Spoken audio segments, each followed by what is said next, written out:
And good morning, fellow panelists and viewers. Welcome to round 2 of TPKCON. Yesterday, we kicked things off with a secret one-shot ran by Cole. You ran it, right? Yep. And after that, there was a talk with some of our GMs about some world building, how they approach it. And I believe you guys kind of went through starting up some things. And then we had another one-shot after that to round out the night, hosted by another GM in our server, Luca Locke, that was completely randomized. And from what I caught of it, absolute chaos, and I am living for that. But if you guys haven't gotten a chance to watch it, you should be able to go back on our Twitch and take a look at it. It should also be posted on YouTube within the next couple of days. But today we are kicking things off with our discussion panel about making 3D characters. So if my fellow panelists would like to go through and introduce yourselves, we'll start with the top right and go through the bottom left. Oh, you're starting counterclock, or wait, no, that is clockwise. Okay, top right. I'm Cohlrabi. Hi, everybody. That goes nerd. Hi everyone. I'm NerdWarudo.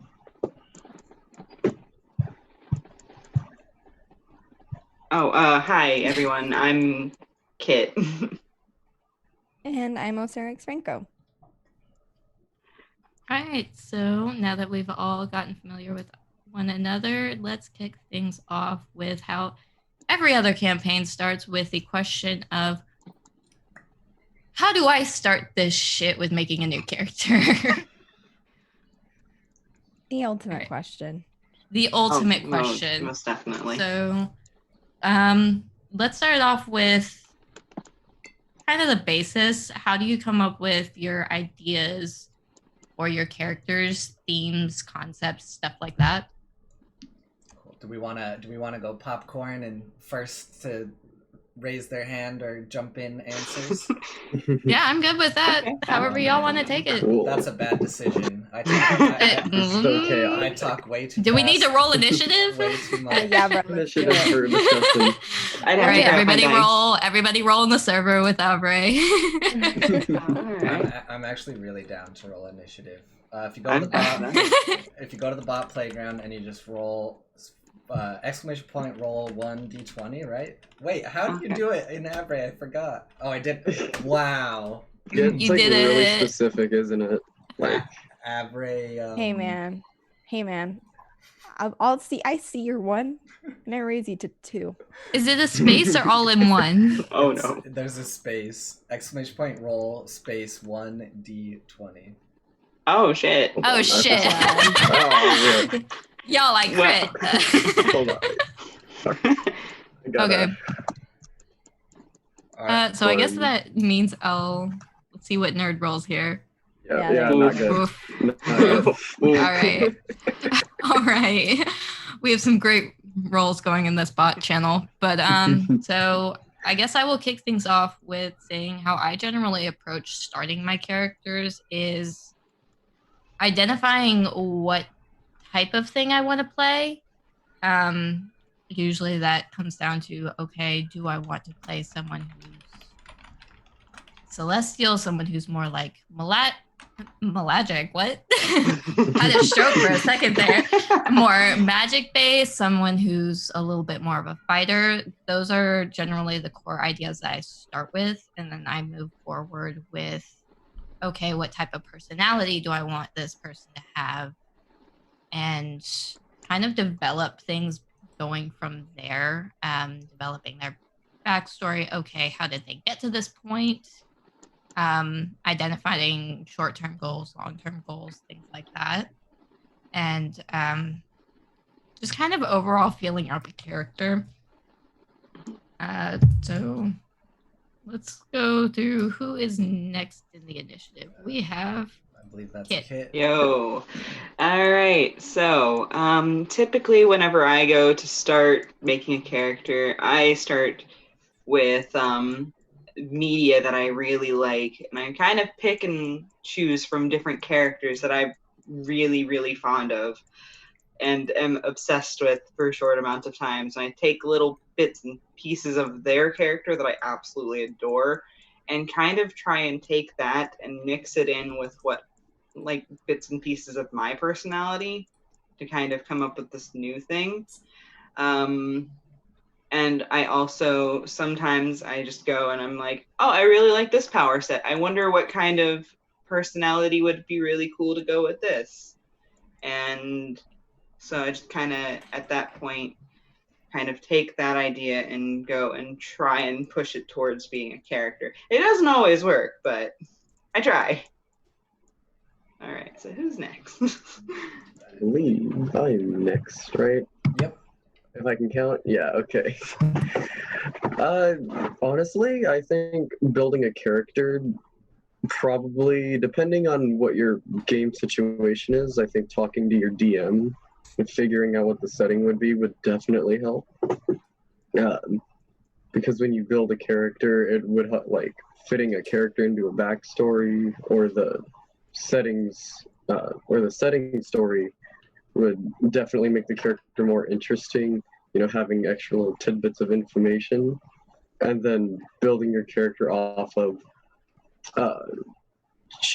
what would this person believe if they were in this situation before the adventure starts. And then being able to take different pieces of media and putting that into like the actual person that you want to play really helps that animation come to life. And then and then I feel like that would be a really solid start for just a brand new character. Yeah, I agree with a lot of what you guys said. And it's funny because my immediate answer to that question is actually something that Turk said in the world building panel yesterday, which is you're only as good as the stuff you steal, which is, I think, completely accurate even in this space, right? I think Yes. finding inspiration in different places, whether it's books or music, character creation for me is one of the best parts of any TTRPG experience, because you get to just sit down and say, who do I want to be today?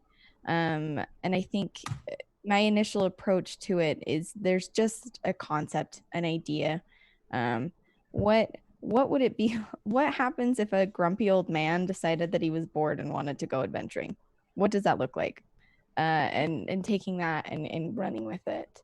And I think there's so many different ways to approach it, but I would say find the thing that like is interesting to you.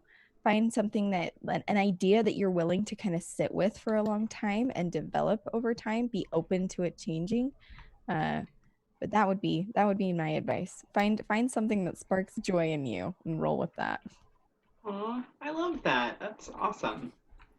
Sarah always over here being cute and touchy, but I'm actually going to roll back to something that Nerd brought up, which is when it comes to character creation, it is really important, I agree, to communicate with your DM about Absolutely. this setting, about what they're willing to allow, because that plays a massive factor into the kind of character that you develop. So like if you were in a fantasy or a magic-based world, for example, you're not going in there with sci-fi guns blazing. No. You have to play to what your surroundings are. And I think that also comes into play with the group of people that you're playing with. It's important to take into account the other players and what they're doing with their characters as well, in my opinion, about kind of what they're also introducing to see what meshes well and finding the balance of what you can do with your character. Absolutely.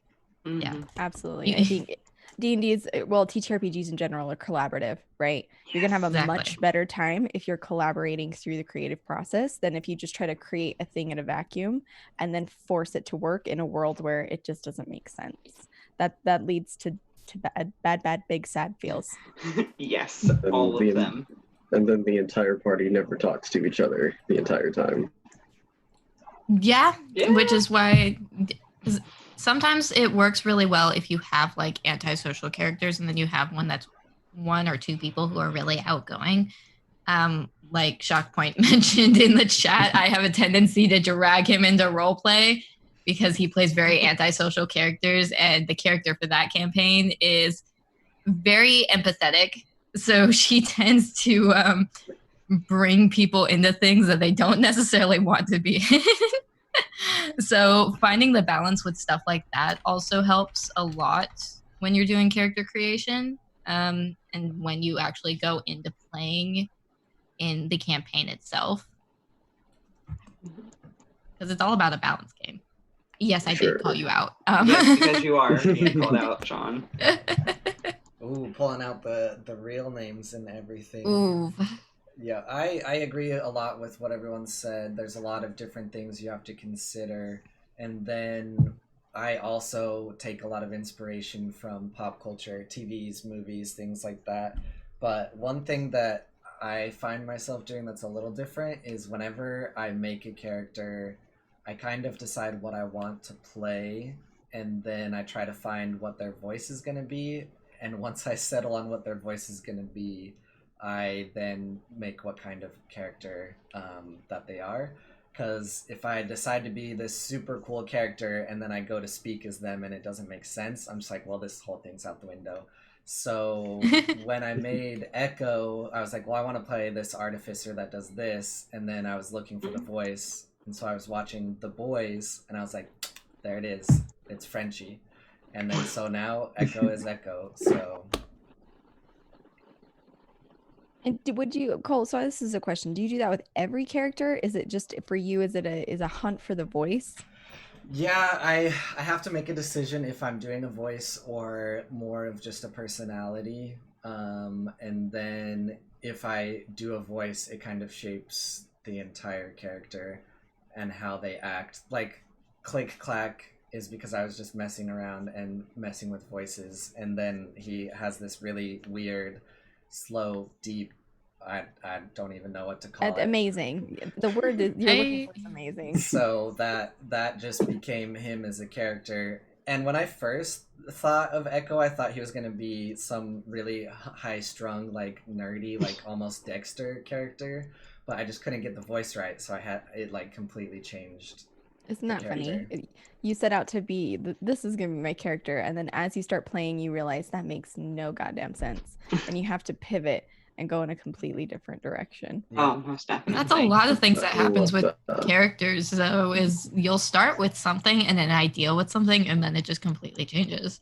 Mm-hmm. And I think that's kind of, that can be the beauty of playing with a character that you start with very little on. Yeah. Like you start with a voice, you start with a personality, maybe you have a couple of core things in their background that you want to happen that gets you to the point you're at.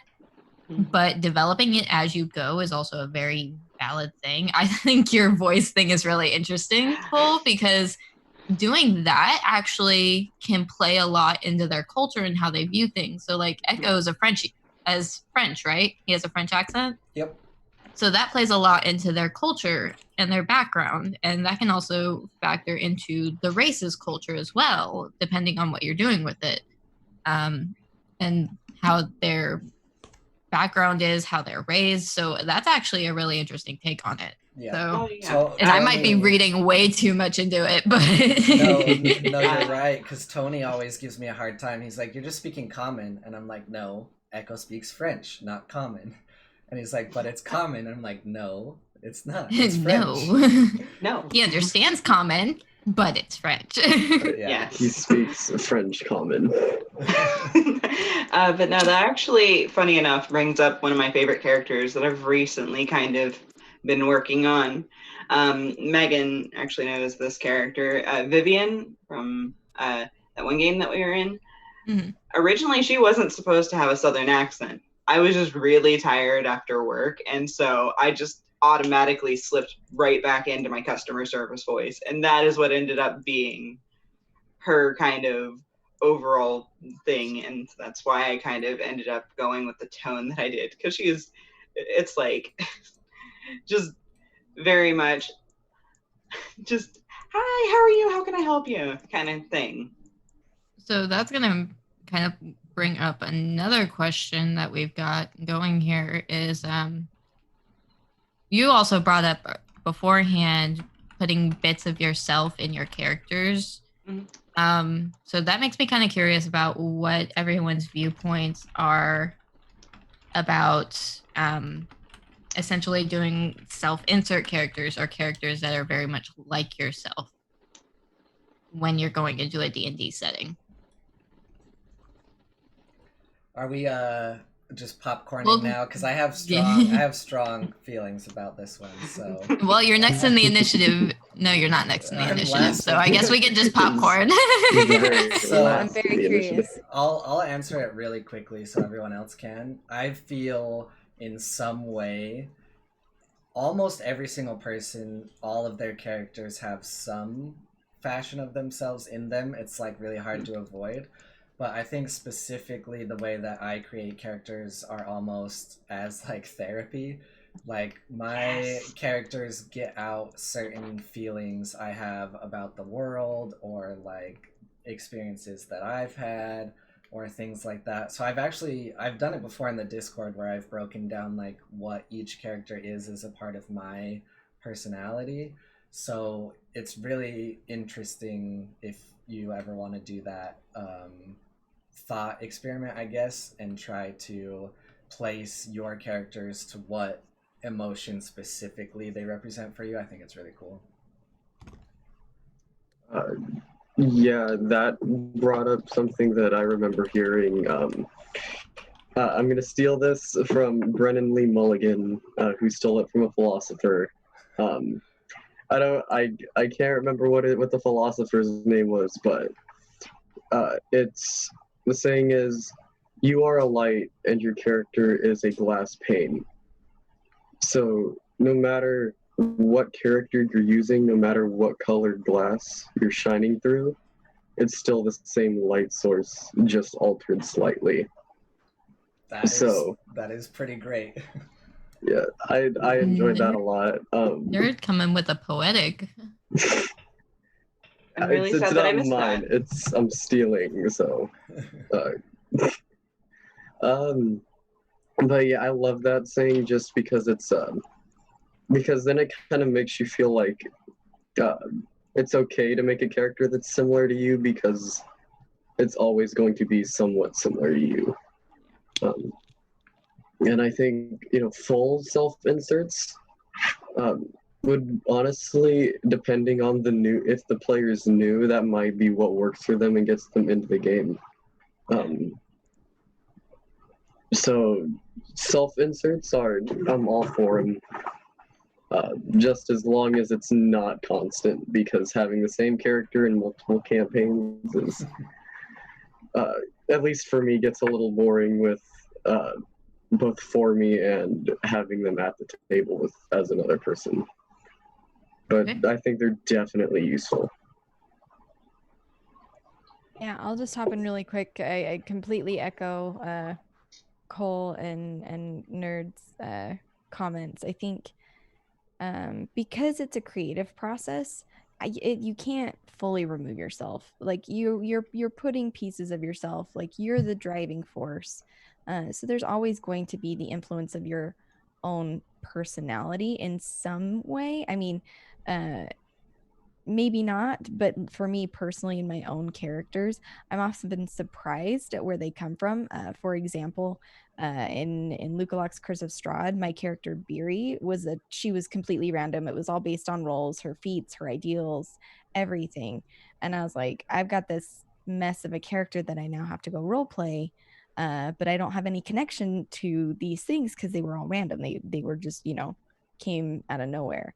But as I continued to play, literally Beery's voice is my voice. I don't do a character voice for her, and it's wild because it's the connection I have with that character and some of her fears and goals, like the person she wants to be, very heavily resonates with me. And I think that makes the experience of going through just a horrible campaign like Curse of Strahd all that more meaningful and more impactful. It makes me more invested in the game.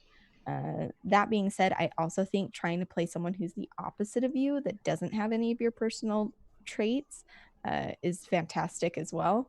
That's really hard. It's really hard, but like D&D TTRPGs, they're practice. The more you play, the better you get, the more you'll grow. So I think, to Nerd's point, for new players, if they feel comfortable coming to the table and it's just like, my character is me, awesome. The game, it's supposed to be fun. Yes. Exactly. Which Kit, you go and I'll continue. Yeah, I was about to say, which actually brings up a really interesting thing, because as Meg knows, I have like an IRL charisma of like 2. So the first character I attempted to play was a very charismatic actress character. And so I was struggling a lot to kind of like try and find a way to play this character in a way that feels true to what I wanted, but also not be so far out of my reach of capabilities that it becomes unplayable.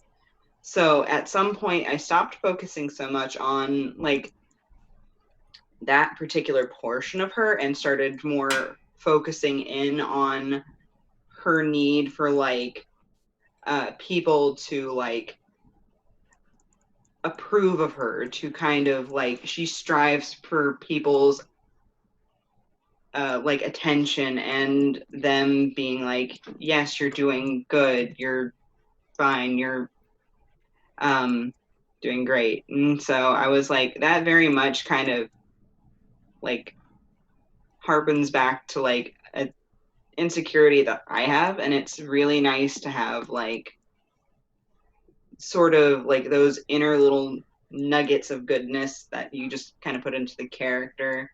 And honestly, I feel like for some people it's near impossible to completely separate yourself from a character. I've seen people who are able to do it, and that blows my mind every single time. I'm just like, whoa, how do you do that? How do you become this completely different person?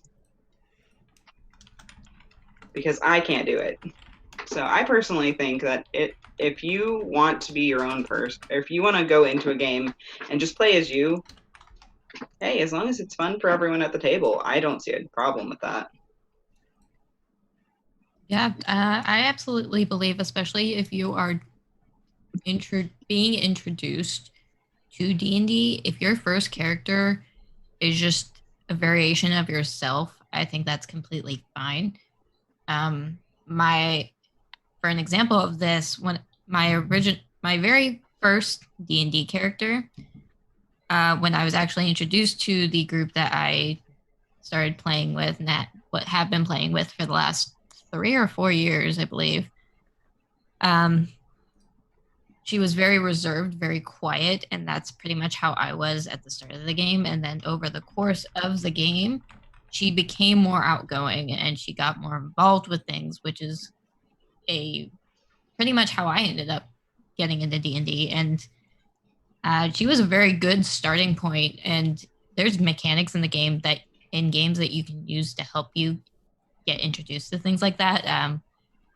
If you don't know about, for example, for Mutants and Masterminds, if you don't know about something, if you don't know about characters, it was a Marvel-based game, and I didn't know anything. There was a mechanic that was like,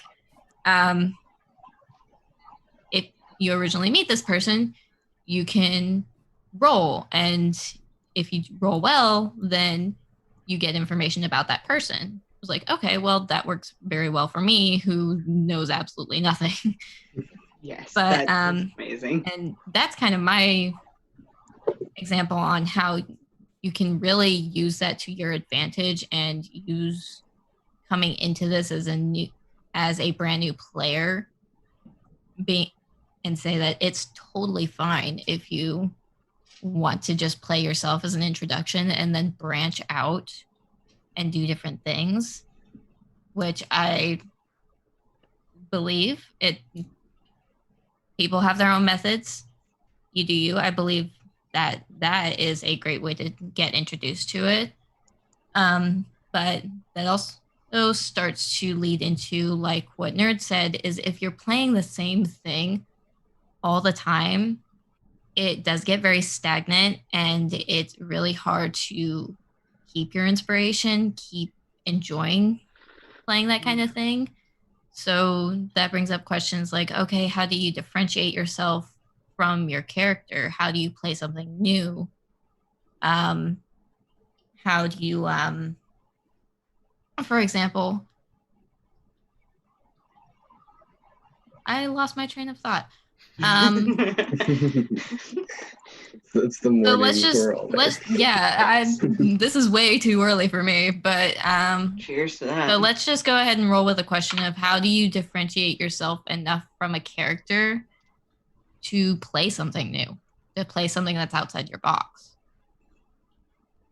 And I'll just hop in real quick. You just have to kind of go for it. You know what I mean? I think starting out with an idea that's very different from yourself, and I think one of the things that can, because the question's like differentiate yourself, right? And I think this is critical at a table, right? Because it's what makes the game work, right? Like I, Sarah, am not being horrible to Cole, my GM, right? We're characters. There's a level of separation there. There's a lot of trust that goes along with that. But I think when you're trying to differentiate yourself, and this is why I kind of like the work in progress backstory method, is because as you go, you can say, oh, here's an experience that I don't have, but this character does. And what does that mean? What does that look like? And it allows that creative process to kick in. And if you can build in experiences for your character, like naturally you'll be able to make that separation, right? Because it's like my character Vildani has now at this point fought 2 dragons. Ooh, cool. Like how does that impact? Like I can't relate to that, like really, you know what I mean? And giving your characters experiences that are different from your own, and be creative about it. I think that would be my advice. Very good advice. Yeah, I love that. Just that process of thinking about, this person has gone through this. How has that affected their life and their outlook on society and who they're with now? I think having a character that's able to develop in that way and able to change, like maybe their personal goals and relationships are able to change with both PCs and NPCs, helps a lot in not getting bored with a character. Character relationships in game are awesome. They just help so much with the role-playing aspect, and then it's really fun to watch your character grow as a person than maybe when you made them. Like if you made, the strong silent rogue assassin grow into, the caring person that, becomes mournful of their past, and like you never planned it to be that way. I feel like that's something that being able to watch happen will make that character more fun for you to play. So just having character relationships will help with that 100%.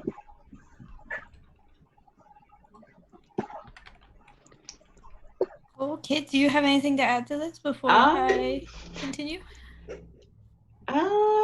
Well, for that, it's something that I've been struggling with quite a bit here recently. I have been finding myself where it's like I feel like I do play very similar characters at the very least at the very beginning of the character process. Once I've had the character for a while, they get nuances and they gain different personality than I do. But at the very beginning, it is very difficult to kind of branch them out from myself, so I have to focus in on different things. Like one of my characters is a completely different gender than I am. I have to think about how that would affect them, and like how if one of my other characters is very authoritarian, very much. She is a person who kind of enforces the law, and so how should I play as that? But outside of that, it's very it's very difficult for me personally to kind of get outside of my little bit of a box that I have for my personality. Yeah, I think my answer is real quick, and I don't know a better way to say it. I also want to answer quick because the chat question is really good, and I have some info and stuff to share on that. But trying to get out of yourself and be a different person or be a character, I feel it's really easy if you focus on like a gimmick, where you just kind of lean into that, and then build off of it as well. So what is the, like, it could be a flaw, I guess is a better way to say it.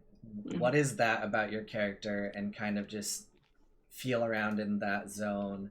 And I feel it helps build a lot off of how you play the character. Like, did they lose their family? Did they have a perfectly fine family that disowned them? Were they a soldier and stuff like that? And how does that mold them? So if you put yourself in a space and think about it a lot of something that maybe would never happen to you, it's a lot easier to kind of make a character that's a lot different than yourself. Yeah, and I agree with that. And I'm also going to come back to something that you stated earlier about, and something that we've already kind of discussed, about putting pieces of yourself into your character.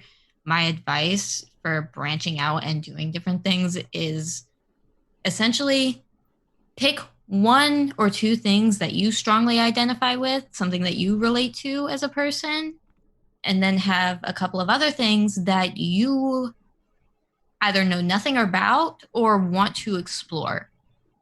And I believe that's how you keep your characters different enough, but close enough that you can relate to them and that you can identify and feel comfortable playing with them, but also move forward with getting into a different mindset about how would they handle this with their personality type?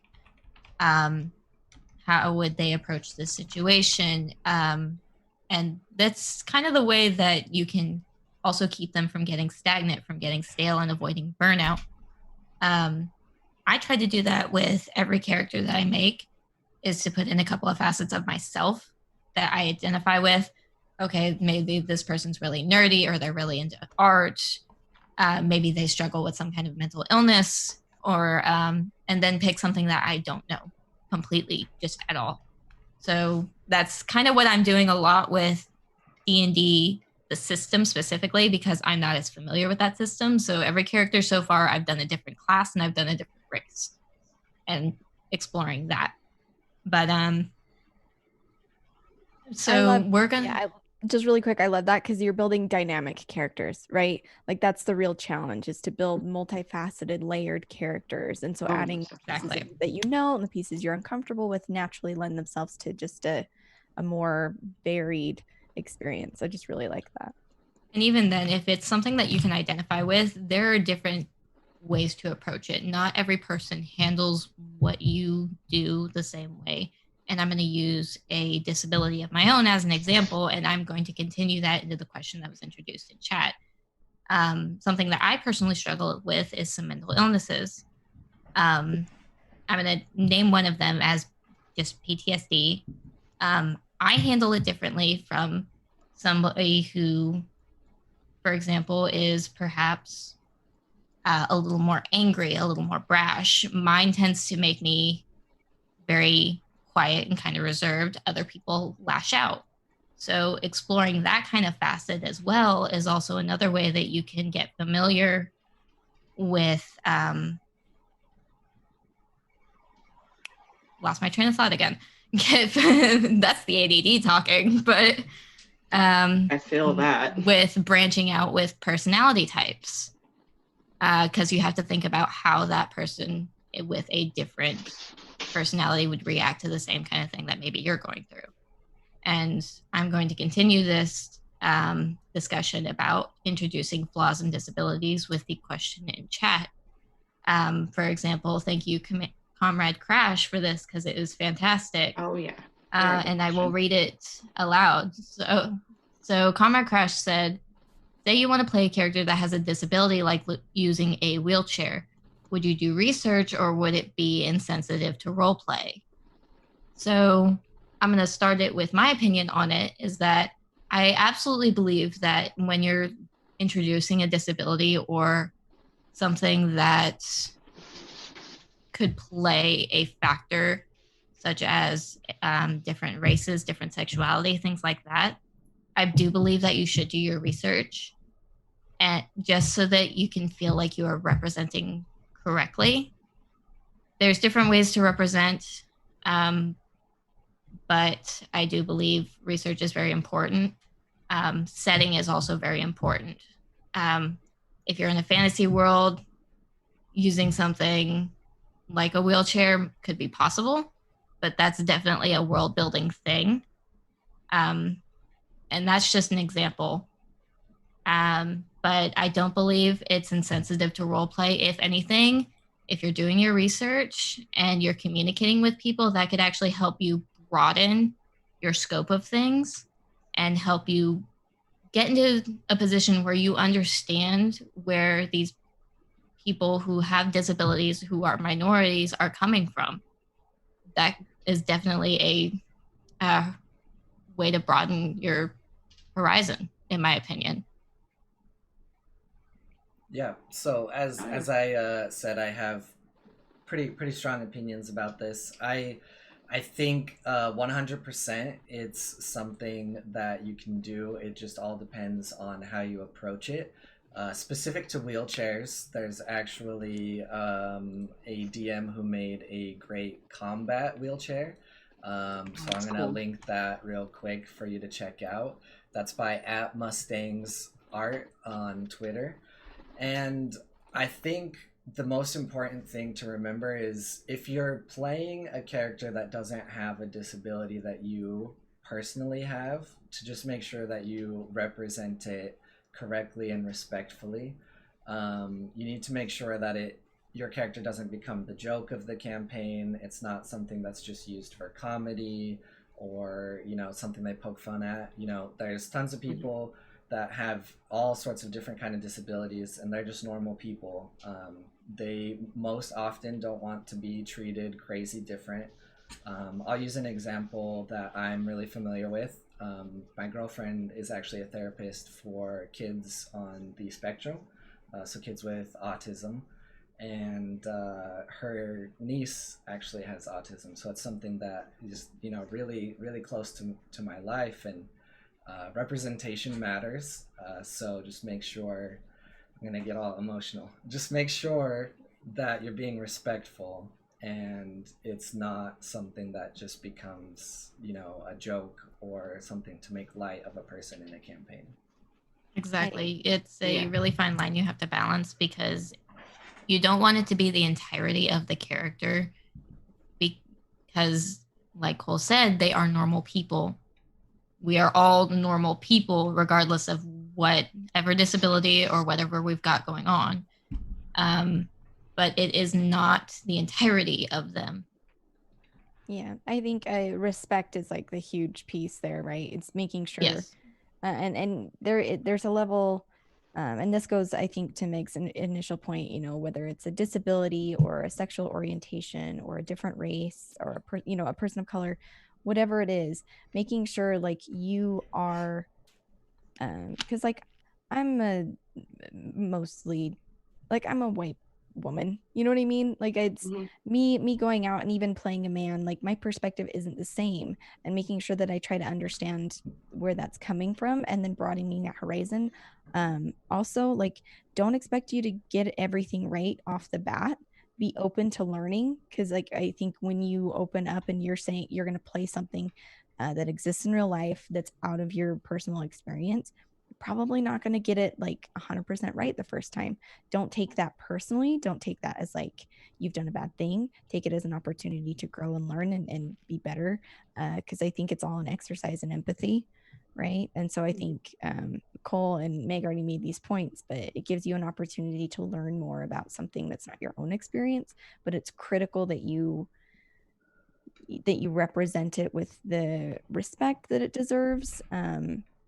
Tropes or tools, stereotypes should be ignored, and not leaning into those stereotypes of this is what a person in a wheelchair, this is how they act, or this is what they look like, this is how someone with ADD looks, or how they act like, because there isn't a one size fits all for any of that. And so making sure you don't fall in those pitfalls of just making a stereotype.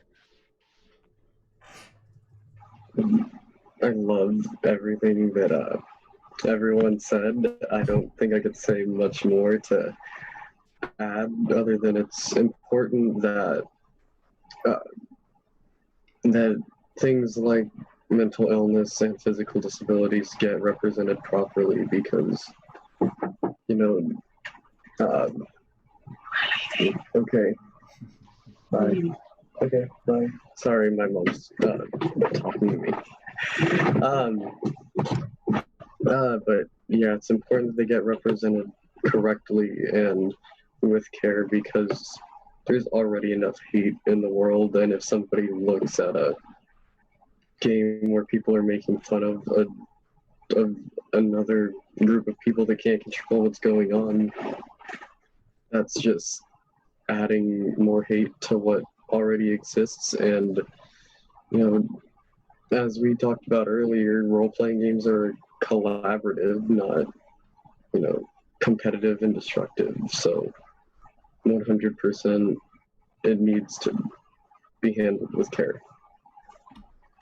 I most definitely agree. I've actually in actually one of Megan's games that she ran, it was her Resident Evil game. I played a diabetic veterinarian, and I felt really interested in learning how to do this because my mother had diabetes for a long, long time. So I went and I did a lot of research to try and make it as accurate as possible, to the point where one of my character's companions was a dog that was like a diabetes dog. They sniff out like whenever you're about to have like a sugar drop or anything like that. And it was really fun to play because it was just another facet of this character and how it made them really interesting.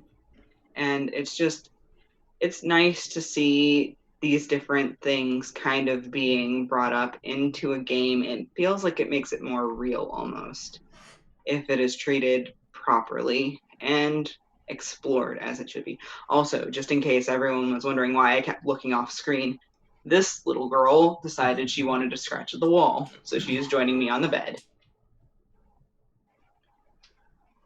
But yeah, that's plays a lot into, especially right now with how things are going with the cultural norm.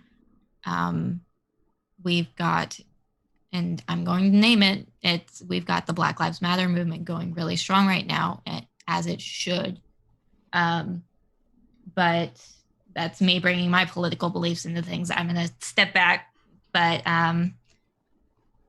like I said before, being really careful about how you represent things and how you research it. Even introducing stuff like that, like political corruption, racism, things like that, introducing them into your game is not a bad thing.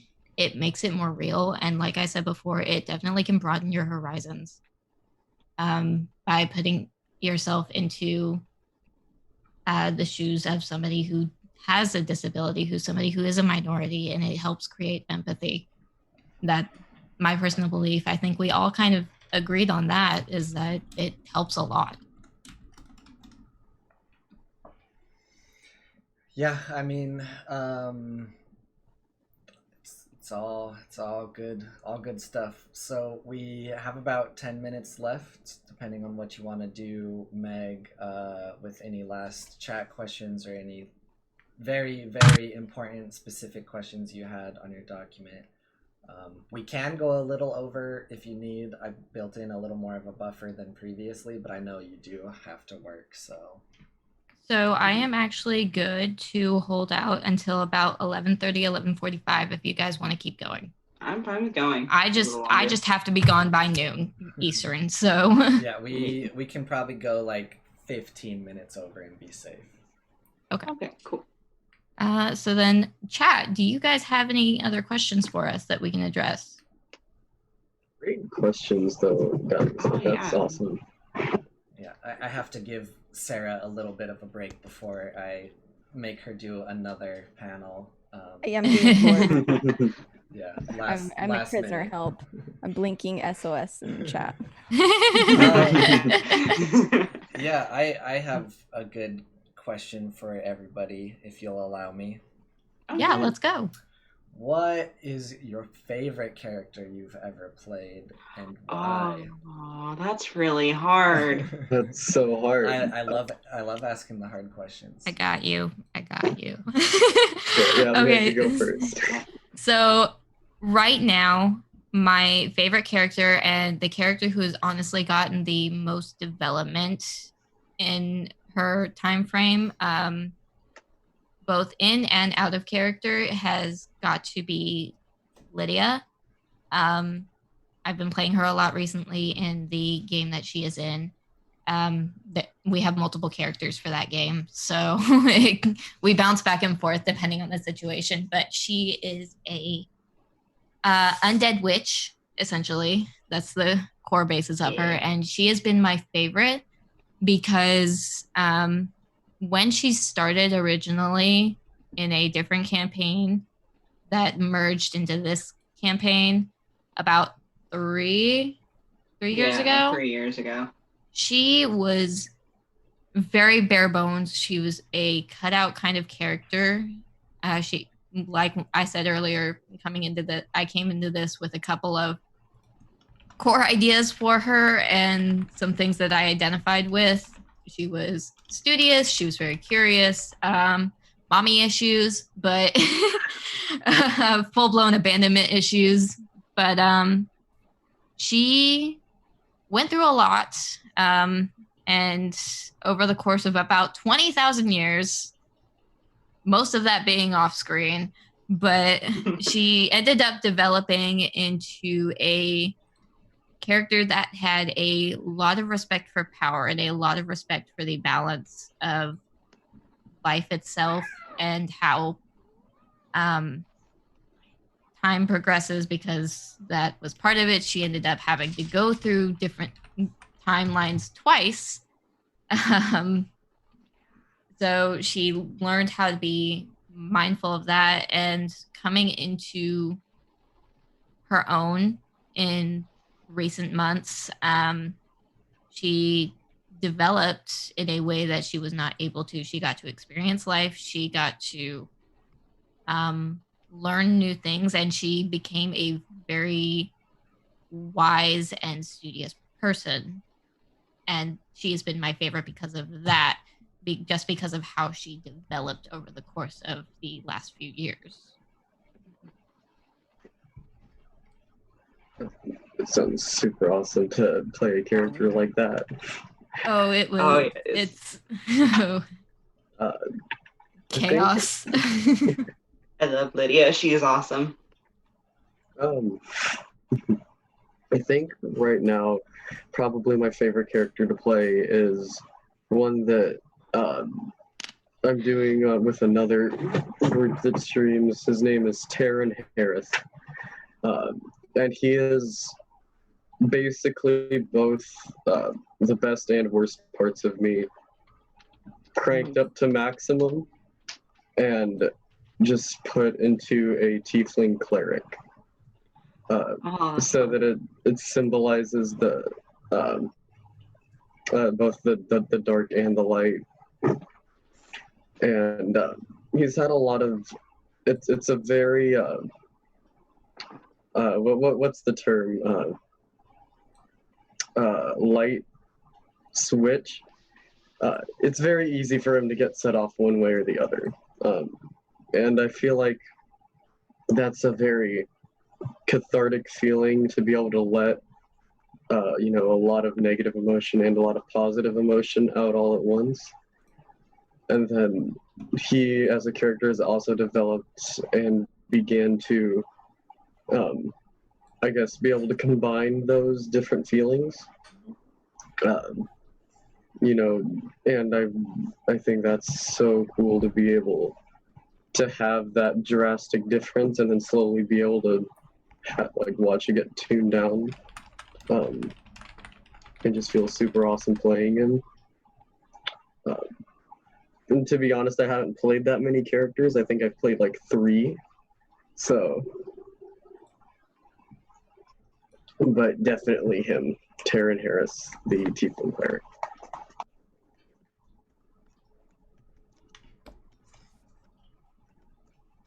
I'll go. This is such a hard question because I think it really depends on who you've been playing the most recently. You know what I mean? Yeah. And I think it kind of always like weighs in that direction.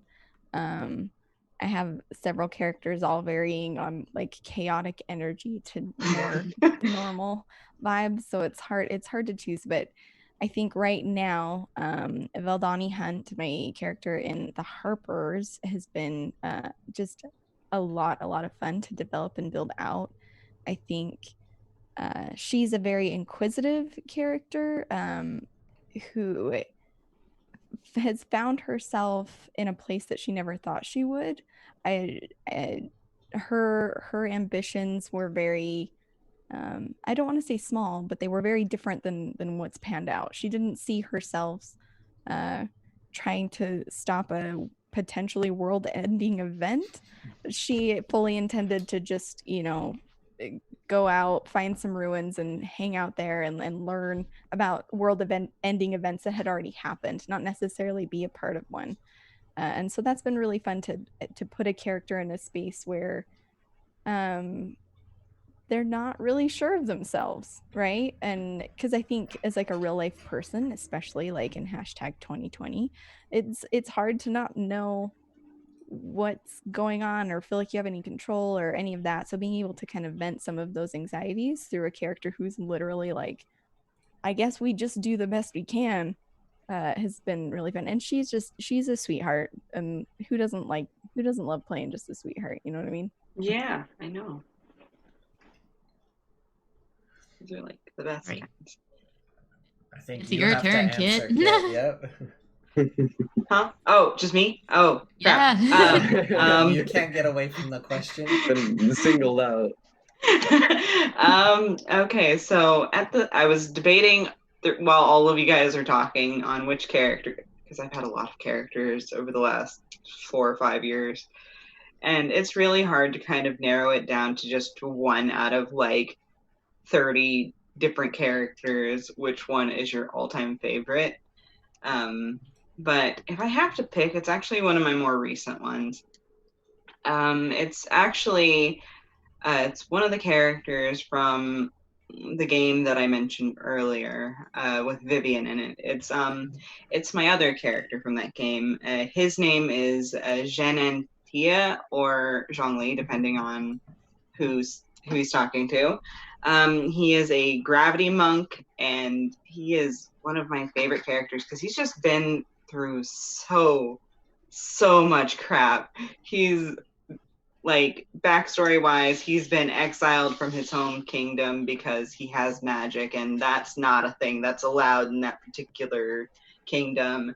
On top of that, he's a little ball of anxiety, and he needs all the help he can get. And he's the only character that I really have like an end goal for, which, because he was an exiled prince, he was recently given the option of, once everything in the campaign has kind of been completed, to go back and rule a different part of the kingdom, basically having been brought back into that fold. And oh my god, Kat, please stop. I'm sorry.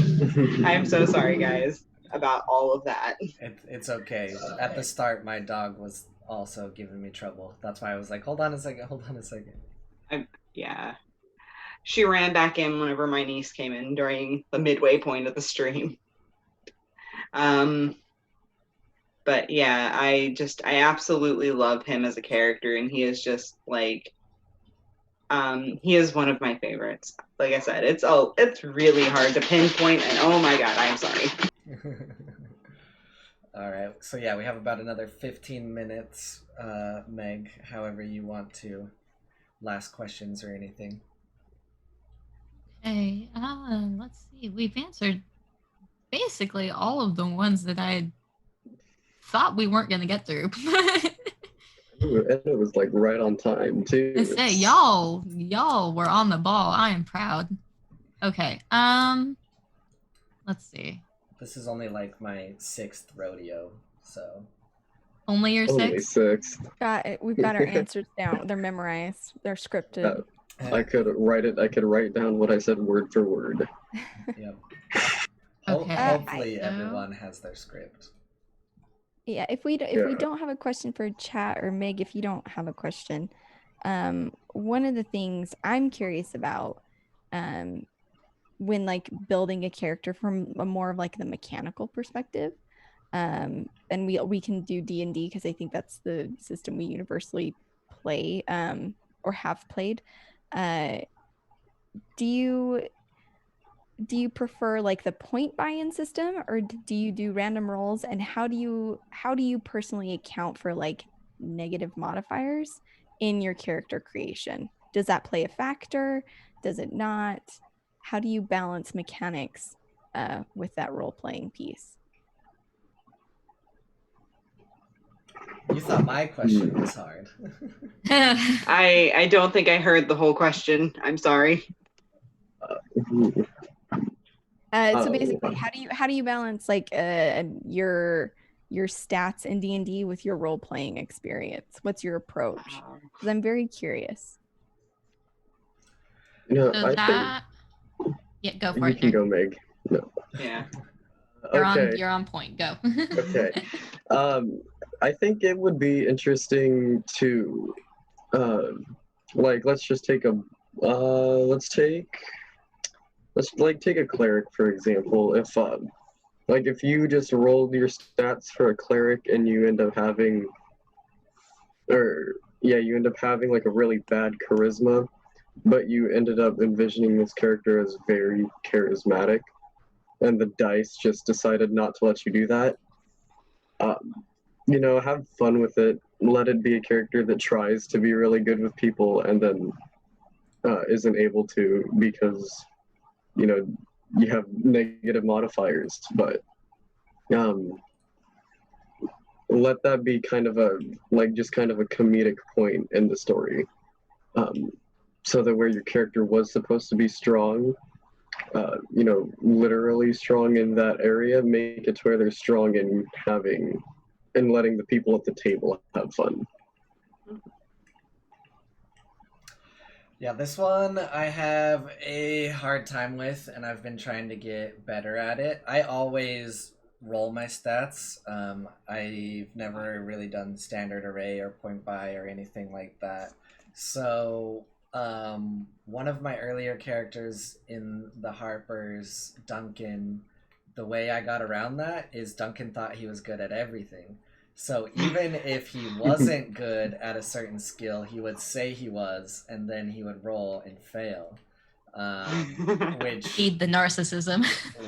Which went for some great moments, and he just had like a hero complex where he really wanted to save the world, and he died. So that's spoilers. Was that your TOA character? No, but my TOA character died too. So no, I'm responsible for the TOA character. Oh no. So I think the character that I am closest in roleplay to the stats with is Echo.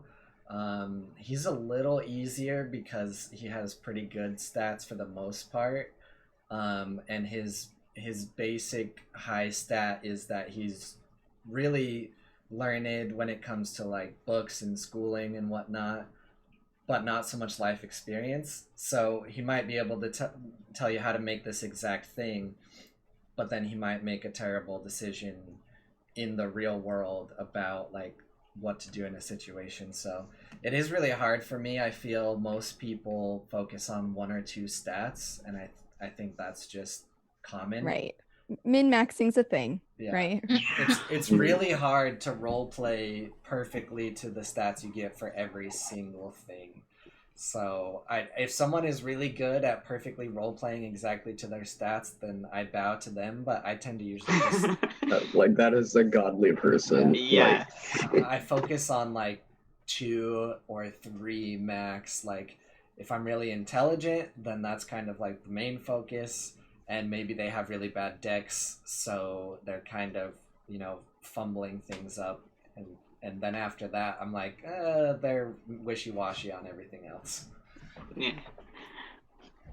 Honestly, I personally go more for like just how the kind of die rolls at that time. It's like if I roll high, oh yeah, they were having a super good day. If I roll really low, it's just like, oh, it looks like their heart wasn't as much into that as I thought they were. I've had many a thing where it's like I'm building up to this really cool thing only to have it crash and burn at the last possible minute because of a dice roll. And I'm just sitting here like, well then, all right, I guess I wasn't as good at doing that as I thought I was. And so It's just like my character reacts to that by being kind of like miffed about it or something like that. It's just like, oh, that should have been so much cooler. And it's just like I tend to go with just the dice rolls and see as to how more to role play than actually role playing to stats. Right. Because I think there's always that draw, right? Like particularly it's hard to balance like the min-maxing like pull of like my character's good at charisma, so I'm only going to do charisma things, which is what I like about Duncan is of course he would just try to do everything. You know what I mean? We don't know our own modifiers. Like I know mine. I'm not picking up anything heavy anytime soon. But I think being open to still play to those negative stats and not being afraid of them, again, adds to creating a dynamic character. Or like justifying. So I talked about Valdani. She has a negative strength modifier. There's a reason for that. There's a narrative reason. Like she's not a physically strong person. That's not something where she's invested time and energy and making sure that the stats make sense. Luke could just put in the chat how I see my character versus how the dice sees my character is a real thing. 100%. Yeah. 100%. So very similar to Cole, with the D&D system itself, because I've done the dice rolls method, and I've also done systems where it's a point buying method. The dice roll method is a little bit harder for me to play because it's like, okay, how do I allot this for what I need for my character and their class, but also play into that. And I think that's where you can really bring in their flaws and just bring in like their flaws and disabilities into play. So like, for example, like Sarah said, if they have a negative strength score, they're not picking anything up. And that plays into her character being very studious and kind of nerdy. That's a little bit of a trope, but it works. It totally is. Yep, tropes are tools. Tropes are tools. Use them. Yeah. But that's the good way. That's kind of the way to go about it when it comes to stats. Like if you're rolling them, like the D&D system, but because it is harder to play to the stats, that's also something that I kind of struggle with, being like coming into and learning that system overall. But there's also different ways that you can go about it. So just because you have a high score in something doesn't necessarily mean that the character is. So for example, if you're playing a mage class that heavily focuses on charisma being a good score for them for their spellcasting, that's sorcerer, I believe, right? Yeah, sorcerer and warlock. Sorcerer and warlock. And bard. You can still have a high score for your charisma to be able to do well with the spells, but that doesn't necessarily mean that they have to be a very charismatic person. Yes. They don't have to be outgoing. They just have to be good at what they do. Yeah, no, that is so great that you said that, because now it gives me like think of in real life examples, like in this type of situation or with TPK or things like that. I would say I have very high charisma. In real life, I do not. Like if I'm at at a party and people are around, I hate it. Like I am quiet. Yeah. I do not want to talk. Like it's extremely different. So if you just can be an explanation, then yeah, you're good. You can be very good at your niche, at what you are interested in. Like, for example, this is probably some of the most outgoing you guys have seen me on stream, because I'm talking about something that I'm very passionate about. Oh yeah. But otherwise, like Cole, I'm a wallflower. I'm very quiet, and I play into very passive ways to play my character, like the little details, things like that, because I'm a quiet person. So like, especially with Minerva in the Harper's campaign, very quiet, very reserved, but she was a sorcerer, so she was very good with her spells. Mm-hmm. Right. But I love that creativity of like approaching like, oh, hey, Kate, yes, my character has high charisma, or yes, my character has high wisdom, but that doesn't. It's for this specifically. Right. Their personality leads them in a different way, right? Like they have this, because I think untapped potential, or like people not being aware of their strengths, is a very real thing, right? So someone can have a plus or a minus in some way and just not really recognize that. And being creative with how you approach that. This is great. This is exactly what I wanted to talk about. I'm very excited. You can also build off of that as you, like, when you level up, you can also build off of that based on what they are undergoing in the campaign. So say they're going through something that's been like very mentally rigorous. My L's and my R's today, apparently, but very mentally rigorous. Okay, maybe they want to do better about looking at things tactically or intelligently. So they're building into their intelligence, or maybe they feel like they realize like, oh, I'm a very weak person. I'm going to start focusing on trying to build myself up physically. Things like that. That's a development that you can very much play into as you level up. Oh, yeah. Literally, I had a quick, fast-talking sorcerer. It was in the Shattered Archipelago campaign here on TPK, Tarquin Gray. And he had negative strength. And when it came time to level up, I was like, I'm going to put a point in strength. That's the opposite of what a min-maxer would do. And I'm like, no, this is a person who's like been in a situation where he's been punched in the face too many times. He doesn't want to be punched in the face anymore. It isn't about like being able to cast spells better. It's about him not wanting to get punched and like finding something to like justify like he just is sick of getting punched. That's it, and using that developmental moment to make a choice that maybe like doesn't make sense mechanically to like increase the character's damage output or abilities, and not being afraid to make those choices. Oh yeah. Exactly. And it's like, that's another facet that can make your character three-dimensional, because that's a very human response to things. If you realize that I'm not happy with the state that I'm in with this subject or this physical capability that I have, right? A lot of people are like, I'm going to learn. I'm going to adjust accordingly based on what access I have to things. So we live in the realm of the internet. I can do research to my heart's content about a subject. We have gyms. There's, again, thanks to the internet, we have multitudes of diet and exercise programs. I can build myself up. I can get better at these things because I want to be better. Yes. And that's a human response to things. So going about it like that, and as you're leveling, playing into the story, playing into that kind of human response is very good. But you can still recognize, and that's also a way that you can still recognize that these people have downfalls, that these people have flaws. And that's also them in the character recognizing that they have downfalls, that they have flaws, and they want to be better.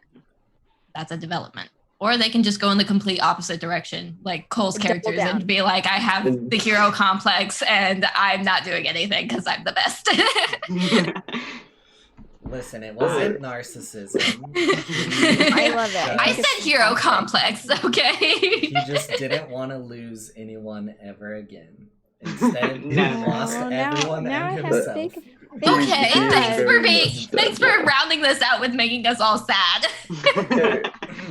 Yeah, watch the Harper's campaign. But yeah, we watch Duncan die. We are here at the end if we want to start wrapping things up how you see fit, Meg. Okay, well, I will go through and let you guys do your outros before I give my spiel. So we'll go the same route we did last time, clockwise. All right. Hi, everyone. I'm Cohlrabi. I wasn't supposed to be on this panel, so give Tyrant a bunch of trouble in the Discord. Everybody at Tyrant. At Tyrant in every chat. He's at awake. Proper too.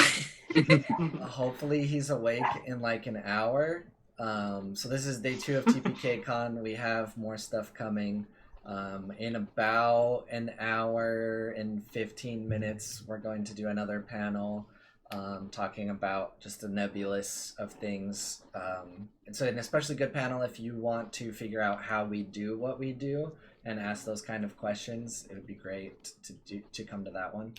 And there is the hats off to Gygax after that, talking about baking and a baking one-shot. So super awesome.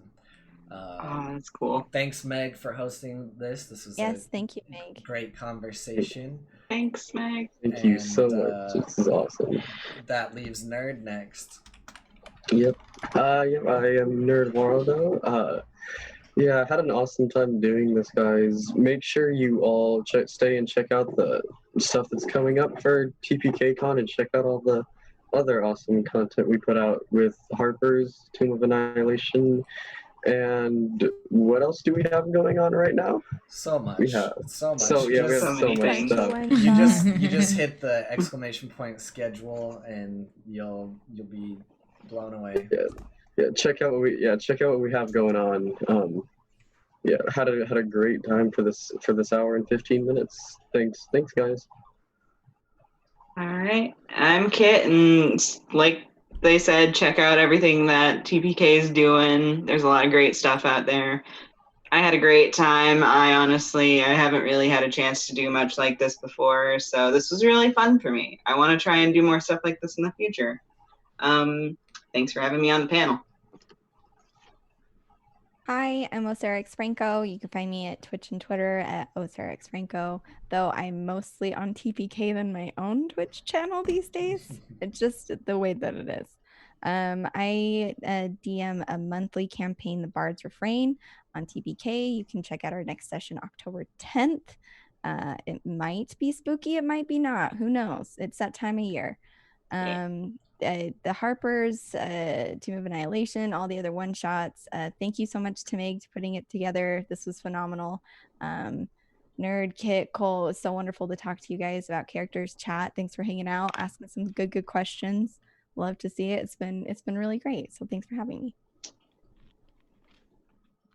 All right, and with that, I have been your host, MeggMysteria. Thank you so much, everybody, for coming out. Thank you, panelists, for joining me today. Cole, even though it was not planned, but we're glad you were here anyway, because you did help us a lot. And thank you, chat, for all the great questions. Thank you, panelists, for being here with me.